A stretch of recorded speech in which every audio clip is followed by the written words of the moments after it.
So there's South Texas, and then there's South Texas, where the state meets a river, and on the other side of that river is Mexico. I'm talking about the Rio Grande Valley, a place where two countries not only touch, but overlap, blending together into one of our most vibrant Tex-Mexified cities. Brownsville! Oh, but if you hablo the Espanol, Maronville! That can't be right. No, that doesn't sound right. That doesn't sound right. I think actually Brownsville in Spanish is still Brownsville. That's a proper noun. Brownsville! There it is.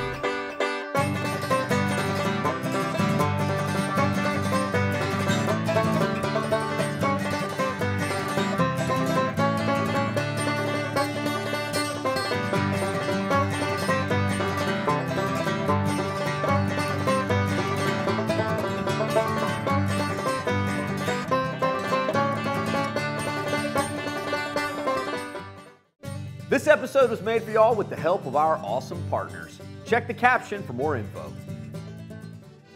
If you're going to trip to the south side of Texas, well then you can trip no further south than Brownsville, marking the eastern side of what we all know as the Valley.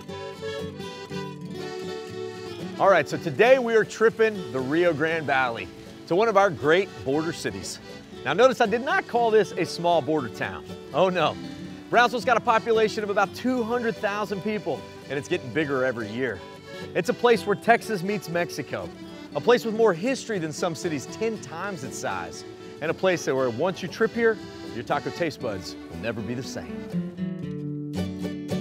The map may still say you're in Texas, but your eyes and sense of adventure will tell you otherwise.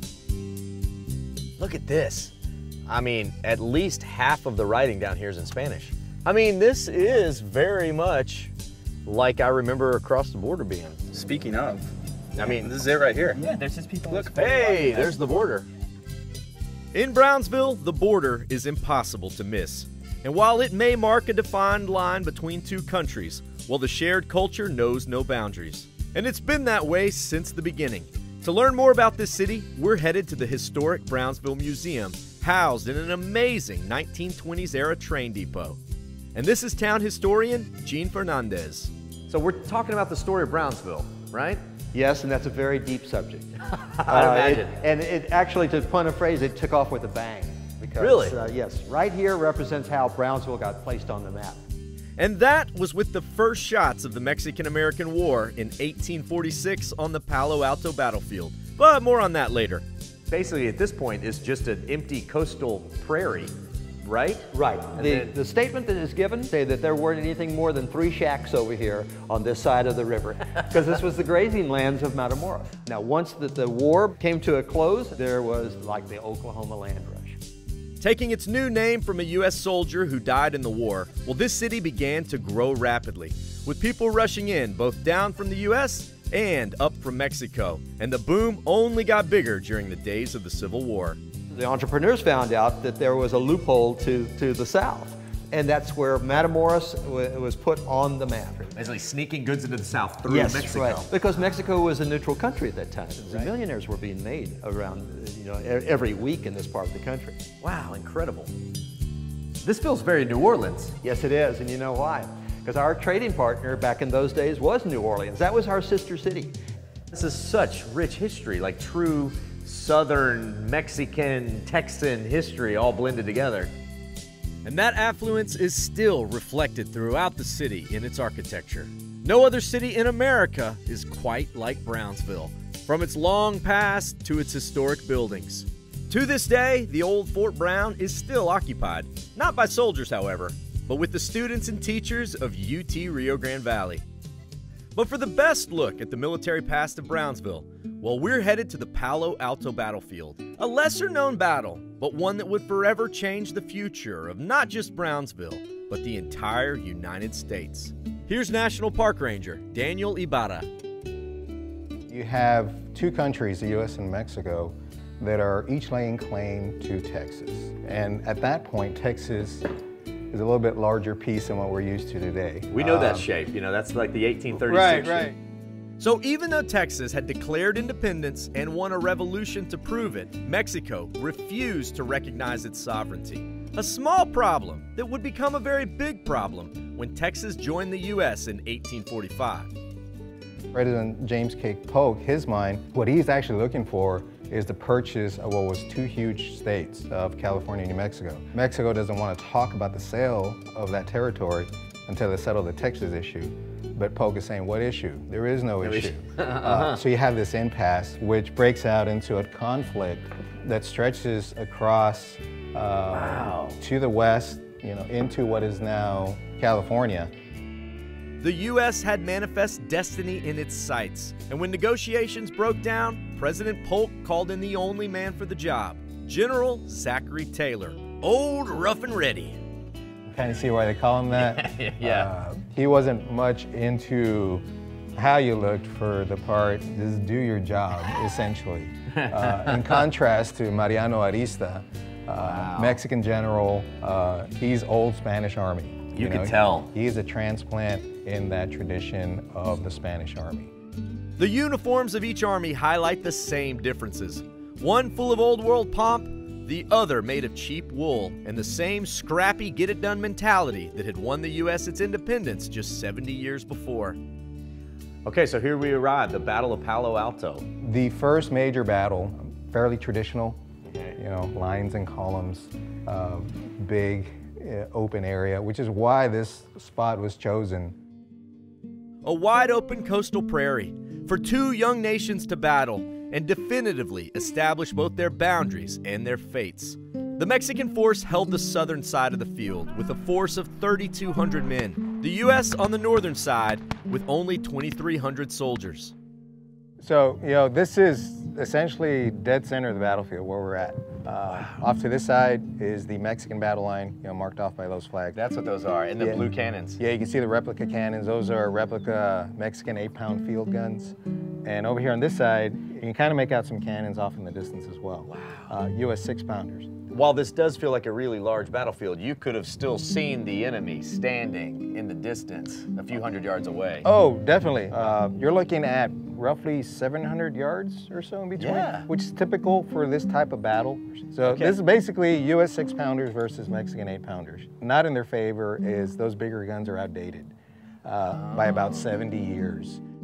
To break that down, for every one cannonball the Mexicans could fire, the U.S. could fire 4 in return. Not to mention that the weaker Mexican gunpowder couldn't fire the balls as fast, which allowed U.S. soldiers to simply move out of the way. The battle here raged for over 5 hours before the sun went down and the armies ceased fire. The Mexicans lost over 100 men that day. The U.S. only 4. And when the sun rose the next morning, well, the U.S. Army awoke to a surprise. But when they wake up, all they see is the remnants of what was left of the Mexican battle line because they've moved on. General Arista has decided, you know what, I'm not going to do this the second day. I'm going to take the fight into the brush. That decision would set up the Battle of Resaca de la Palma. The war itself would continue for another year and a half, ending with the U.S. occupying Mexico City, forcing the Treaty of Guadalupe Hidalgo, and securing over 500,000 acres stretching all the way to the Pacific Ocean. Manifest destiny was achieved. Do you think people realize the importance of this war and how it just basically changed the entire trajectory of our country? I don't think so. It's starting to get a little bit better. I would hope that people, just become aware of it. It's part of this larger conflict that, ended up really changing two countries. And so the atmosphere, the experience we're trying to create is we want to take you back to 1846 from the sounds, the sights, and then, as far as the stories, we hope to bring you those stories. That's awesome. Danny, thank you so much.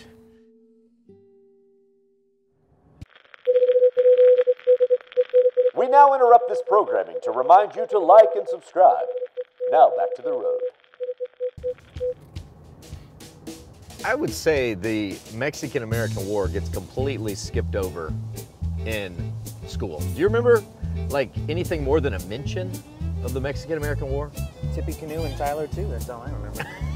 which I think has nothing to do with the Mexican-American War. I don't think it does. You being the host of this show, I think everybody holds you to a higher standard. Yeah. You need to know these things. I don't need to know this. I need to listen to you, and I depend on you to know I just keep it in focus. That's how I do it. Yeah. My burden to bear, I suppose. Well, all this history has got me hungry.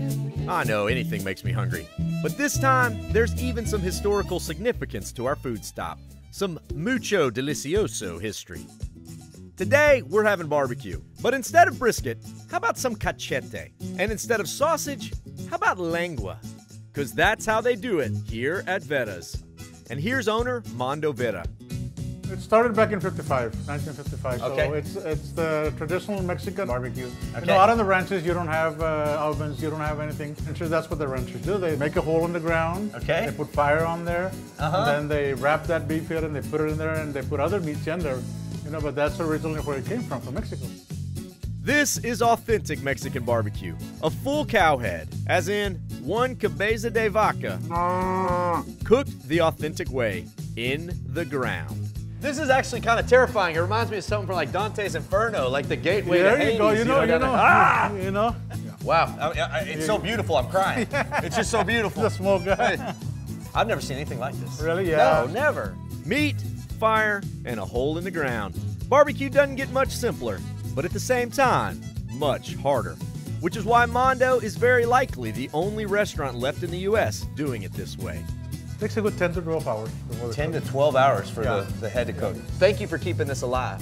Because this is a lot of culinary traditions, they're too hard, so people just abandon them. It's a lot of work. Yeah. Yeah, but it gives it a different taste. Okay, and you hadn't had any cooks fall in there yet? Not yet. Okay, yeah. And that's what I tell my wife. They're probably going to bury me there when I die. Because, I mean, I don't know. I'm probably going to be here until I die, you know. Lucky for us, Mondo just pulled a fresh head out of the fire.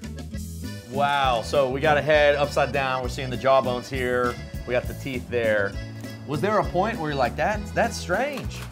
No, Like, I guess that's how I was born into it. okay, you know? yeah, So, right, you know, right. It was like just family tradition. Right. This is a cheek meat right here. Cachete. Oh, we got the cachete, the cheek meat, and then look at this, guys, right there. It's a lengua. The lengua. Ooh, it looks like it's gotten a little crispy around Yeah, the it's a little sides, bit too. crispy. That's what tastes the best. Kind of the burnt ends there. Yeah. Now right here, let's see if I can take it out. This is the eyeball.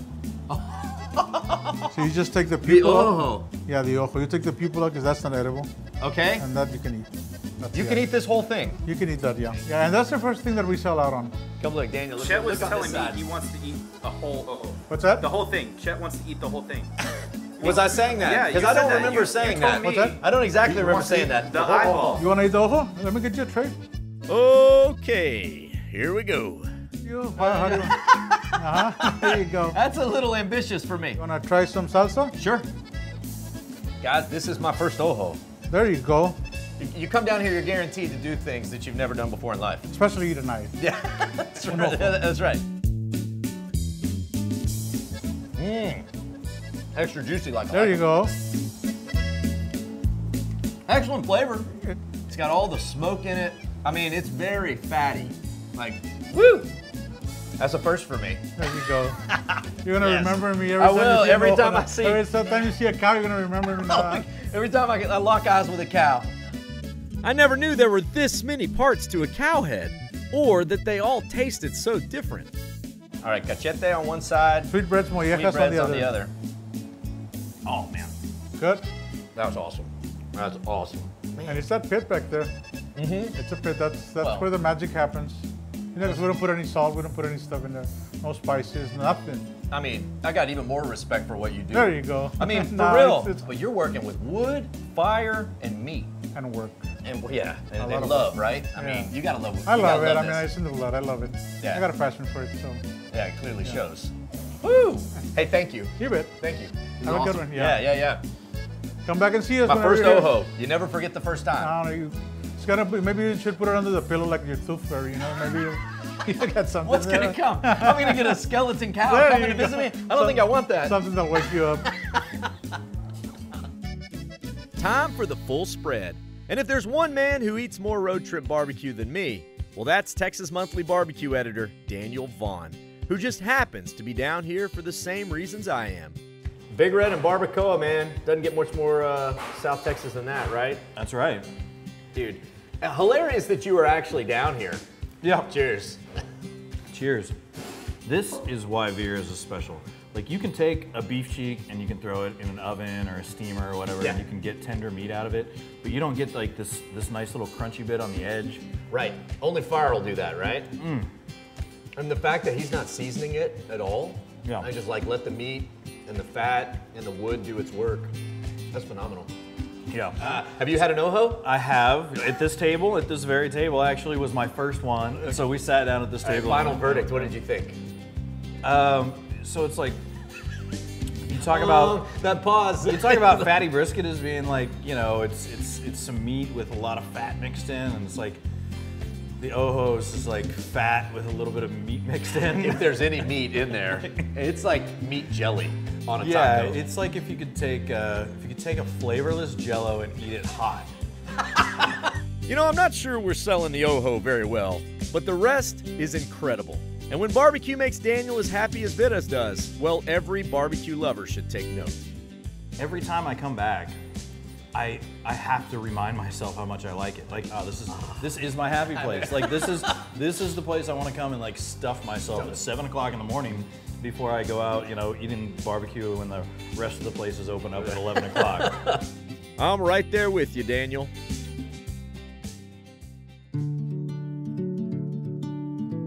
It's a truth that the longer you stay down here, the more the culture starts to rub off on you. But in a good way. It's the laid-back vibe of being close to the coast. A place where the palm trees thrive. But if you head even further south, like beyond the border fence south, well, you arrive at an entire forest of palm trees in a place called the Sable Palm Sanctuary. This sanctuary occupies an old 19th century sugarcane plantation and is an amazing place to stroll through nature and see hundreds of bird species. I got the binoculars. I got my trusty guide. Let's go see what we can see. Down here, it doesn't take long. Over there, they've set up a feeding station, and right now, there are 2 green jays sitting there eating that seed. That is maybe the prettiest bird in Texas. It's the only place in the United States where you can see those birds natively. Either we're really good birders, or it's really easy to do this down on the border. Golden-fronted woodpecker, because the top, his head, is just a little bit red. Probably the latter. Take that, golden-fronted woodpecker. You just got identified. Bam! Mic drop. So one of the things that makes this place really special is this palm forest out here on the Rio Grande Valley. I mean, this is native. Just look up.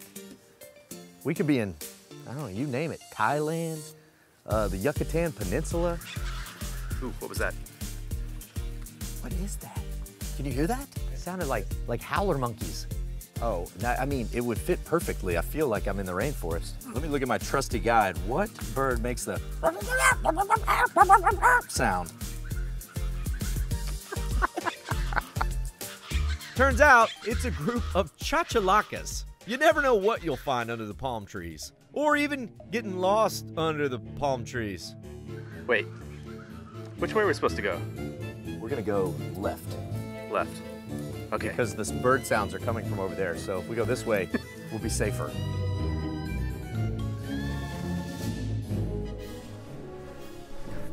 Basically, the mosquitoes have lured us out here to kill us. Ha! Finally, a spot we can find on the map, the Rio Grande Overlook. We are really standing at the southernmost point of Texas. That right over there, Mexico. Gosh, it doesn't look that different than Texas, does it? No, in fact, it looks exactly the same. I love it in this little spot. It's a preserve. No border wall, no development. You just got a river, which is nothing more than just a little thin strip of water running through it. It's so refreshing to see areas of the border with no politics or spin. Just God's green earth that can be enjoyed by everyone. So there's a place down here that I've dreamed of seeing for years. The place where the river ends. And since we're so close, well, I'm feeling adventurous. We've touched the Rio Grande in El Paso. Now we're gonna touch it at the Gulf of Mexico. I mean, We pride ourselves on covering all of Texas. You gotta do this. I'm pretty sure you peed in the water in the Rio Grande up there. Well, that means it made it down here. It made it down. It might be there today. We're headed out to Boca Chica Beach. On the way, history buffs will definitely want to stop at the site of the Palmito Ranch battlefield, the last land fight of the Civil War. And space geeks will definitely want to see the SpaceX launch site. Hey, cool. Here it is.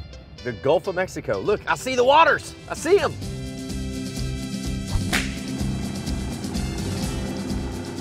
This is where four-wheel drive comes in really handy. Take a ride at the Gulf and 2 miles to go. We made it. Woo! Oh man, sweet. So cool. Well, I've always wanted to go to the point where the Rio Grande hits the Gulf of Mexico. Here we are. So that water has made it all the way from El Paso down here. That's cool. All right, so should we like? I don't know. Go now, you like do a dance or something? Yeah, Someone punch me in the face. I don't know. Richie? Punch him in the face? Yeah. In the gut. You'll remember. There we go. This That's moment it. That's forever. why I remember it. Some folks may get here and think, okay, is that it? But for me, this is a geographic feat of major significance and incredible beauty.